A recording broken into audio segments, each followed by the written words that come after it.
Hi guys, so welcome back to the channel Gizbot Tamil. So இன்னைக்கு இந்த வீடியோல எதை பத்தி பார்க்க போறோம் அப்படின்னு பார்த்தீங்கன்னா Redmi, Realme மற்றும் Oppo பார்த்தீங்கன்னா சூப்பரான ஒரு காம்படிஷன்ஸ் இப்போ இந்தியன் மார்க்கெட்டில் போய்கிட்டு இருக்கு. ஏன் அப்படின்னு பார்த்தீங்கன்னா Realmeயோட 12 Proவா இருக்கட்டும், Redmiயோட Note 13ஓட சீரிஸாக இருக்கட்டும், அது மட்டும் இல்லாமல் Pocoவோட X6 Pro சீரிஸாக இருக்கட்டும். ஸோ இந்த மூணு ஃபோனும் இப்போ நம்ம எடுத்து இதோட ப்ராசஸர் மற்றும் இதோட பர்ஃபார்மன்ஸ் எப்படி இருக்குன்னு டெஸ்ட் பண்ணி பார்க்க போகிறோம். ஸோ என்னென்ன ஃபோன் நம்மகிட்ட இருக்குது அப்படின்னு பார்த்தீங்கன்னா Redmiயோட Note 13 Pro Plus, Realmeயோட 12 Pro Plus மற்றும் Pocoவோட X6 Pro. ஸோ இந்த மூணு ஃபோனோட பர்ஃபார்மன்ஸ் டெஸ்ட் தான் இந்த வீடியோல பார்க்க போறோம். சோ அது மட்டும் இல்லாம இந்த போனோட ப்ராசஸர் எல்லாம் பாத்தீங்கன்னா Dimensity 7200 ப்ராசஸர் கொடுத்திருக்காங்க. Snapdragon 7 Gen 2 மற்றும் Dimensity 8300 Ultra ப்ராசஸரும் கொடுத்திருக்காங்க. சோ டெஸ்டிங்க்கு முன்னாடி இதோட ரூல்ஸ் என்னன்னு சொல்லிறேன். மூணு ஃபோனுமே பாத்தீங்கன்னா உங்களுக்கு 100% சார்ஜ்ல தாங்க இருக்கு. பிரைட்னஸும் பாத்தீங்கன்னா ஃபுல் பண்ணி வச்சிருக்கோம். அது மட்டும் இல்லாம ஏர்ப்ளேன் மோடும் இந்த போன்ல, அதாவது இந்த மூணு போன்லயுமே ஏர்ப்ளேன் மோட் போட்டுருவோம். மூணு ஃபோனுக்குமே சேம் வைஃபை நெட்வொர்க்ல கனெக்ட் பண்ணியாச்சு. ரிஃப்ரெஷ் ரேட்டும் பாத்தீங்கன்னா மேக்ஸிமம் அதாவது 120 Hz ரிஃப்ரெஷ் ரேட் மூணு ஃபோனுக்குமே பண்ணியாச்சு. சோ இந்த டெஸ்டிங் பாத்தீங்கன்னா இப்போ லேட்டஸ்ட் அப்டேட், அதாவது இந்த ஃபோனில் இருக்கிற லேட்டஸ்ட் அப்டேட்டை அப்டேட் பண்ணி தான் இந்த டெஸ்டிங்கை நம்ம பண்ணுறோம். ஸோ இந்த டெஸ்ட்டில் பேட்டரி எவ்வளோ கன்சியூம் பண்ணுது, ஹீட்டிங் டெஸ்ட்டும் இந்த வீடியோவில் கம்ப்ளீட்டாக பார்த்துருவோங்க. ஸோ ஃபர்ஸ்ட் வார்ம் அப் ரவுண்டில் பார்த்தீங்கன்னா Geekbenchோட டெஸ்டிங் எப்படி பெர்ஃபார்ம் பண்ணுது அப்படின்னு பார்த்துருவோங்க.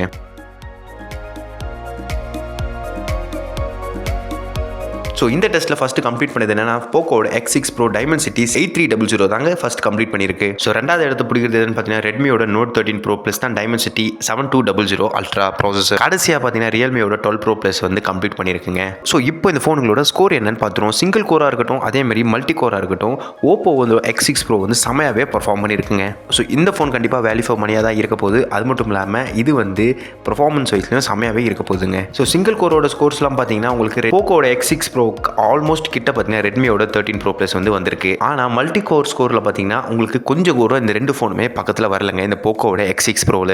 ஸோ பெர்ஃபார்மன்ஸ் வைஸில் பார்த்தீங்கன்னா இந்த Dimensity 8300 வந்து செம்மையாகவே பர்ஃபார்ம் பண்ணியிருக்கு, விச் இஸ் கம்பேர்ட் டு இந்த ரெண்டு ஃபோனுங்களோட. ஸோ அடுத்தது Realme 12 Proவில் பார்த்தீங்கன்னா சிங்கிள் ஸ்கோரில் வந்து ரொம்ப பின்னாடியே இருக்குங்க, which is compared to Note 13 மற்றும் X6ல பொறுத்த வரைக்கும் இந்த ஸ்கோர் வந்து ரொம்ப பின்னாடியே இருக்கு. ஆனால் மல்டி ஸ்கோரில் பொறுத்த வரைக்கும் நம்ம Note 13 வந்து பீட் பண்ணியிருக்குங்க இந்த Realme இருக்க 12 Pro Plus. ஃபர்ஸ்ட் இதோட டெம்பரேச்சர் என்ன வந்திருக்கு அப்படின்னு பார்த்துருவோங்க. ஃபர்ஸ்ட் ரூம் டெம்பரேச்சரை பொறுத்த வரைக்கும் 16.2 டிகிரிஸ் இருக்குங்க. ஸோ அதுவே நம்ம Note 13 பொறுத்த வரைக்கும் 28.8 இருக்கு. Realmeயோட 12 பொறுத்த வரைக்கும் நம்மளுக்கு 28.7 இருக்கு, ஆல்மோஸ்ட் சேமாக தான் இருக்கு. அதுவே நம்ம வந்து Pocoவோட X6 பார்த்தீங்கன்னா 28.7 டிகிரி செல்சியஸ் இந்த ஃபோனில் இருக்குங்க. ஸோ அடுத்தது பேட்டரியை பொறுத்த வரைக்கும் நல்லா கன்சியூம் பண்ண பேட்டரி எதுன்னு பார்த்தீங்கன்னா நம்மளோட Realme 12 Pro Plus தாங்க. ஏன்னா அதாவது 5% வரைக்கும் உங்களுக்கு பேட்டரி காலியாக இருக்கு. ஸோ இதுக்கு பக்கத்தில் இருக்க Note 13 Pro பார்த்தீங்கன்னா 97ல இருக்கு. அதுவே நம்மளுக்கு Pocoவோட X6 பார்த்தீங்கன்னா 96% பேட்டரி. ஸோ நம்மளோட அடுத்த டெஸ்ட் என்னன்னு பார்த்தீங்கன்னா ஆன்டிடியூட் டெஸ்ட் வந்து நம்ம இப்போ ரவுண்ட் 1ல ஆரம்பிச்சிருவோங்க. ஸோ இந்த டெஸ்ட்டில் பார்த்தீங்கன்னா ஃபுல் லோடு வந்து நம்ம தரப்போகிறோங்க. ஸோ அதனால எந்த நல்லா பெர்ஃபார்ம் பண்ணுது, அதாவது என்ன ப்ராசஸர் வந்து செம்மையாக பெர்ஃபார்ம் பண்ண போகுதுன்னு இப்போ நம்மளுக்கு தெரிஞ்சிட போகுது.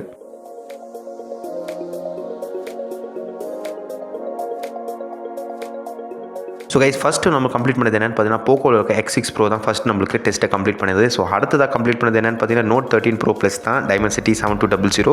ஸோ இன்னமும் பார்த்தீங்கன்னா Realmeயில் இருக்க 12 Pro Plus வந்து போய்கிட்டு தான் இருக்குது. ஸோ அதுக்கு கொஞ்ச நேரம் நம்ம வெயிட் பண்ணி பார்ப்போம். ஸோ ஒரு 3 நிமிஷத்துக்கு அப்புறம் பார்த்தீங்கன்னா Realmeயோட இருக்க 12 Pro Plus வந்து அதோட டெஸ்டிங்கை முடிச்சிருக்கு. அதுக்கு முன்னாடி ஹீட் எவ்வளோ ஆயிருக்கு அப்படின்னு நம்ம டெஸ்ட் பண்ணி பார்த்துருவோங்க. ஸோ ரூம் டெம்பரேச்சர் பொறுத்த வரைக்கும் உங்களுக்கு வந்து 16.4 ரூம் டெம்பரேச்சர் இருக்குது, 32 டிகிரிஸ் இருக்குது. அதுவே 34 டிகிரிஸ் வந்து Realme 12ல இருக்குது. ஸோ 36 டிகிரிஸ் வந்து நம்ம Pocoவோட X6 Proக்கு ஆயிருக்குங்க. ஸோ ஹீட்டை பொறுத்த வரைக்கும் நம்மளுக்கு Pocoவில் இன்னும் கொஞ்சம் எக்ஸஸாக நம்மளுக்கு ஹீட் ஆகுது தான் ஆப்வியஸ்லி. பட் இருந்தாலும் அது பெர்ஃபார்மன்ஸ்க்கு ஏற்ற மாதிரி அது ஹீட் ஆகுதுங்க. ஸோ இந்த ஜிபியோட பெர்ஃபார்மன்ஸை பொறுத்த வரைக்கும் வேற லெவலில் இருக்குது நம்ம Pocoவோட X6 Pro, which is compared to Note 13 இருக்கட்டும் இல்லை Realmeயோட 12 Proவா இருக்கட்டும். ஸோ உங்களால் இப்போ பார்க்க முடியும் ஜிபியூ ஸ்கோர் வந்து பார்த்தீங்கன்னா நம்மளுக்கு Poco X6 Proக்கு எவ்வளோ இருக்குது அப்படின்னு சொல்லி. ஸோ அடுத்ததாக இருக்கிறது என்னன்னு பார்த்தீங்கன்னா Note 13 Proவா இருக்குது. ஸோ கடைசியாக இருக்கிறது நம்ம Realme 12 Pro Plus ஓடுது. ஸோ ரெண்டாவது ரவுண்டு முடிஞ்ச உடனே நம்ம பேட்டரி என்னென்ன கன்சூம் பண்ணியிருக்கா அப்படின்னு பார்த்துரும். ஸோ ஒரு Note 13 இருக்கட்டும் Realmeயோட 12 Proவா இருக்கட்டும் ஆல்மோஸ்ட் நம்மளுக்கு சேம் கன்சம்ஷன் தான் ஆயிருக்கு. இப்போ பேலன்ஸ் பேட்டரி பார்த்தீங்கன்னா 83% இருக்குது இந்த ரெண்டு ஃபோனுக்குமே. ஸோ அதுவே Pocoவோட X6 Pro பார்த்தீங்கன்னா உங்களுக்கு 78% ஆஃப் பேட்டரி ரிமைனிங் இருக்குங்க. ஸோ பேட்டரி கன்சப்ஷன்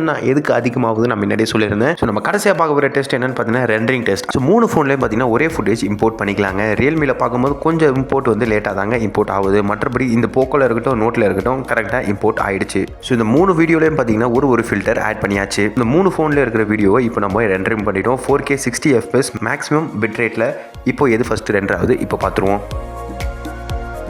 இப்போ பார்த்தா உங்களுக்கே தெரியும் போக்கோவில் இருக்க X6 Pro வந்து ஆல்ரெடி இது ரெண்டர் ஆயிடுச்சுங்க, விச் இஸ் கம்பேர் டு நம்மளோட Note 13 Pro Plus மற்றும் ரியல்மியில் இருக்கிற 12 Pro Plus. ஸோ Note 13 பார்த்தீங்கன்னா உங்களுக்கு ஆல்மோஸ்ட் கம்ப்ளீட் ஆக போகுது. பட் ரியல்மியில் இருக்கிற 12 Pro Plus வந்து என்ன ஆச்சுன்னு தெரில, 5% 6% ரொம்ப ஸ்லோவாகவே ஆகுது. ஏன் அப்படின்னு பார்த்தீங்கன்னா 4K ரெண்டர்னால இது ஆகுமா அப்படின்னு ஒரு டவுட்டாக இருக்குது. பட் இப்போ வந்து நம்ம ஃபுல் HD ரெண்டர் பண்ணி பார்ப்போங்க. ஸோ இப்போ நம்ம பார்த்தீங்கன்னா 3 ஃபோன்லையுமே 1080 ரெசல்யூஷன் வந்து எக்ஸ்போர்ட் பண்ணி, அதாவது 1080 ரெசல்யூஷனில் வச்சிருக்கோம்.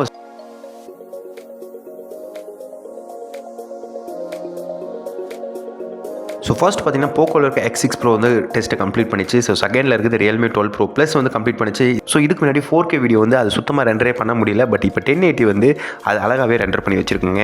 ஸோ கடைசியாக பார்த்தீங்கன்னா Note 13 Proவோட ரிசல்ட்ஸ் வந்திருக்கு. ஸோ இந்த ரோவில் பார்த்தீங்கன்னா ஃபர்ஸ்ட் போக்கோ, ரியல்மி மற்றும் ரெட்மி வந்து வந்திருக்குங்க. ஸோ ரெட்மியில் இருக்க Note 13 பொறுத்த வரைக்கும் உங்களுக்கு IP68 வாட்டர் ரெசிஸ்டன்ஸ் கொடுத்துட்றாங்க, கொரில்லா கிளாஸ் சப்போர்ட் கொடுத்துட்றாங்க, 120 வாட்ஸ் ஆஃப் ஃபாஸ்ட் சார்ஜிங் சப்போர்ட்டும் கொடுத்துட்றாங்க. ஸோ அடுத்ததாக இருக்க ரியல்மி 12 Pro Plus பொறுத்த வரைக்கும் டிசைன் வைஸில் ஃபோன் செம்மையாகவே இருக்குங்க. பட் பர்ஃபார்மன்ஸ் பார்த்தீங்கன்னா கொஞ்சம் லேகாக இருக்குது இந்த ப்ரைஸ் ரேஞ்சுக்கு. ஸோ இந்த ஒரு ப்ரைஸ் ரேஞ்சுக்கு பார்த்தீங்கன்னா இன்னும் கொஞ்சம் பர்ஃபார்மன்ஸ் அதிகமாக இருந்திருந்தால் நல்லா இருந்திருக்கும். ஸோ கடைசியாக போக்கோவில் இருக்க X6 தாங்க. ஸோ உங்களுக்கே தெரிஞ்சிருக்கும் இந்த காம்படிஷனில் வின் பண்ணது போக்கோவில் இருக்க X6 Pro தான். பர்ஃபார்மன்ஸ் வைஸ்லும் சரி, வீடியோ எடிட்டிங்லையும் சரி சூப்பராகவே பர்ஃபார்ம் பண்ணுதுங்க போக்கோவில் இருக்க X6 Pro. ஸோ ஓகே, உங்களுக்கு ஒரு ஐடியா கிடச்சிங்க இந்த வீடியோ பற்றி. நீங்கள் என்ன நினைக்கிறீங்க மறக்காமல் கமெண்ட் செக்ஷனில் சொல்கிறேங்க. இதேமாதிரி வேறு ஒரு வீடியோவில் உங்களை சந்திக்கிறேன்.